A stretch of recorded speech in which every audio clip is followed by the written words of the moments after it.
মঙ্গলবার বিশালগড় করইমুড়া ছায়ানট হলঘরে অনুষ্ঠিত হয়ে গেল ত্রিপুরা ইমাম অর্গানাইজেশন বিশালগড় মহকুমা কমিটির উদ্যোগে অনুষ্ঠিত হয়ে গেল প্রথম বার্ষিক সম্মেলন।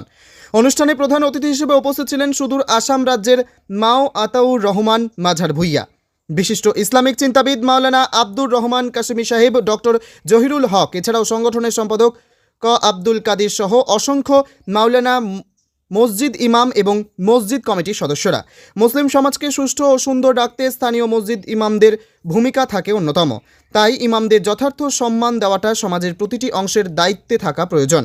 দেশ এবং সমাজের উন্নতির স্বার্থে প্রত্যেককে এগিয়ে আসার আহ্বানও জানানো হয়। এদিনের অনুষ্ঠানে সভাপতিত্ব করেন মাওলানা দিলওয়ার হোসেন। নিশ্চয়ই আপনারা আগামী দিনের কি কর্মকাণ্ড হবে অবশ্যই আপনারা জ্ঞাত হয়েছেন। এই হিসাবে সমাজের কিরকম ভাবে আমরা বর্তমান যুগে এটি একটি ব্যতিক্রমী প্রোগ্রাম। এই সম্মেলনে এখানে অসংখ্য ওলামায়ে কেরাম, ইমাম এবং ওলামাদের দায়িত্ব কর্তব্য, ইমাম ও ওলামাদের মহত্ব, গুরুত্ব, মর্যাদা সম্পর্কে গুরুত্বপূর্ণ আলোচনা সমাজের সামনে পেশ করেছেন।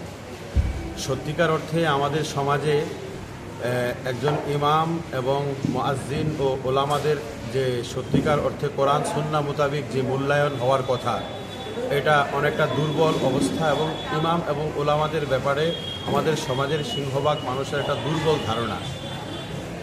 এই সমস্ত সমাজের সাধারণ শিক্ষিত এবং সাধারণ মানুষের সাথে ইমাম এবং ওলামাদের একটা মজবুত সম্পর্ক, নিবিড় সম্পর্ক গড়ে তুলে প্রত্যেকটা মসজিদের মক্তব ভিত্তিক শিক্ষা ব্যবস্থাকে উন্নত করে আগামী দিনে একটা সুন্দর বিশালগড়, সমৃদ্ধশালী বিশালগড়, জাতীয় ঐক্যের বিশালগড়, ওলামাদের ঐক্য, ইমামদের ঐক্য, সমাজের প্রত্যেকটা মসজিদের মধ্যে ঐক্য, এই ভালোবাসার একটা সমৃদ্ধশালী সমাজ প্রতিষ্ঠা করার ক্ষেত্রে আজকের এই ইমাম সম্মেলনের পক্ষ থেকে, সকলের পক্ষ থেকে আমরা বিশেষ আহ্বান জানাচ্ছি, জাতীয় ঐক্যের আহ্বান জানাচ্ছি, মহব্বত, ভালোবাসা, সম্প্রীতি প্রতিষ্ঠার আহ্বান জানাচ্ছি এবং আল্লাহ তাআলার কাছে দোয়া করছি, আল্লাহ তুমি আমাদের এই সমস্ত দ্বীনি কাজের মাধ্যমে দুনিয়া